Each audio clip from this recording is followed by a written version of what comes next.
মাঠে গড়াচ্ছে বাংলাদেশ পাকিস্তান ৩ ম্যাচের ওডিআই সিরিজ। ইতিমধ্যে ঢাকায় এসে পৌঁছেছে পাকিস্তান ক্রিকেট দল। ১১ মার্চ প্রথম ওয়ানডেতে বাংলাদেশের বিপক্ষে মাঠে নামবে পাকিস্তান। ওডিআই ফরম্যাটের বিশ্বকাপ ২০২৭ সালে। সেই বিশ্বকাপে সরাসরি খেলতে হলে র্যাঙ্কিংয়ে সেরা ৮-এ থাকতে হবে বাংলাদেশকে।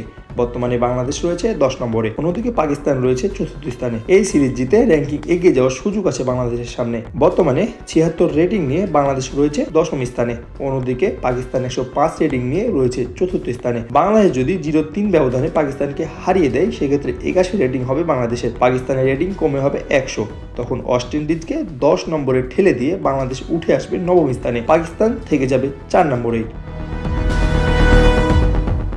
বাংলাদেশ যদি ২-১ ব্যবধানে সিরিজ জিতে এবং প্রথম ২ ম্যাচ জিতে শেষ ম্যাচ হারে, তখন বাংলাদেশের রেটিং হবে ৮০। পাকিস্তানের রেটিং কমে হবে ১০১। পাকিস্তান থেকে যাবে ৪র্থ নম্বরে, বাংলাদেশ উঠে আসবে ৯ম স্থানে। বাংলাদেশ যদি প্রথম ম্যাচ এবং শেষ ম্যাচ জিতে ২-১ ব্যবধানে সিরিজ জেতে, অথবা প্রথম ম্যাচ হেরে পরে ২ ম্যাচ জিতে ২-১ ব্যবধানে সিরিজ জেতে, সেক্ষেত্রে বাংলাদেশের রেটিং হবে ৭৯। পাকিস্তানের রেটিং হবে ১০২। বাংলাদেশ উঠে আসবে ৯ম স্থানে। পাকিস্তান নিজের জায়গাতে অপরাজিত থাকবে। এছাড়া বাংলাদেশ পাকিস্তানের কাছে 0-৩ ব্যবধানে সিরিজ হেরে গেলে ৭৪ রেটিং হয়ে যাবে বাংলাদেশের। পাকিস্তানের রেটিং হবে ১০৬। দুই দলের অবস্থান থাকবে অপরাজিত।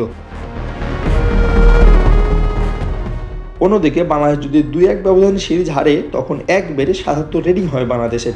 পাকিস্তানের রেটিং হবে ১০৩। ৭৭ রেটিং পাওয়া ওয়েস্ট ইন্ডিজের সাথে তখন সমান রেটিং হবে বাংলাদেশের। ১১, ১৩ এবং ১৫ মার্চ মাঠে গড়াচ্ছে বাংলাদেশ পাকিস্তানের ৩ ম্যাচের ওডিআই সিরিজ। সব ম্যাচই হবে মিরপুর শেরেবাংলা জাতীয় ক্রিকেট স্টেডিয়ামে। এখন শুধু অপেক্ষা, বাংলাদেশ কি ওয়েস্ট ইন্ডিজকে পিছনে ফেলে র্যাঙ্কিংয়ে এগিয়ে যেতে পারবে? আবু সাইদ, ঢাকা ওয়েস্ট 24।